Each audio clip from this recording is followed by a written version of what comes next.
So this is the one that I get asked a lot of questions about, is hand conditioning for such a big guy to be able to do this, like balancing on his fingertips and on the inside of his wrists, on the outside of his wrist and wrist flexion, really, really strong. I wouldn't advise everybody to go and try this. Beterbiev has been doing this for years and has become really efficient at doing it and build that strength over time.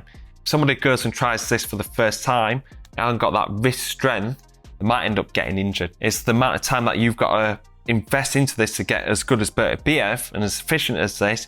That time could be invested elsewhere, whether that's into your mobility, whether that's into your strength training, your core conditioning, which is more likely to have a bigger transferred effect into your boxing. This move here, when it goes onto the inside, a lot of wrist flexion. This is what boxers are more prone to doing when they're punching anyway, and really need to work on wrist extension to be able to maintain that wrist kind of alignment with the fist, and that will help protect the hand and also all the upper limb there. So if you're going to work on anything, you want to be working on extension. Here are a few different ways that you can do regressions. You can do the fingertip one just on the wall, going backwards and forwards, and that's something that I picked up from Ian Gatt on the Boxing Science Conference. Instead of working on wrist flexion, working on wrist extension. So doing some dumbbell reverse curls, dumbbell reverse wrist curls to work on that wrist extension rather than working on flexion.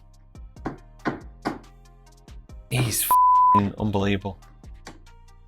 What's more impressive here is that it's all this body weight that goes into it. Look, he's lifting up his feet at the same time, and all his body weight's going through that. So like I said, it's years and years of practice, something that I wouldn't advise everybody to do.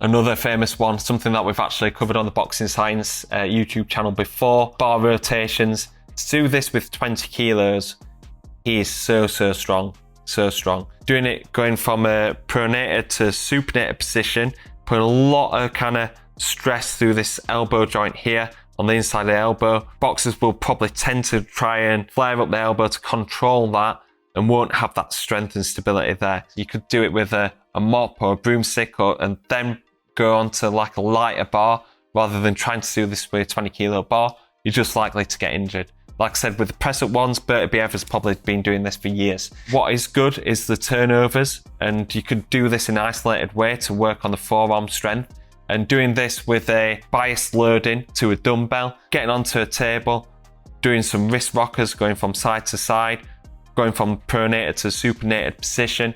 This is probably going to be better for you and won't take that much time to be able to kind of load that up.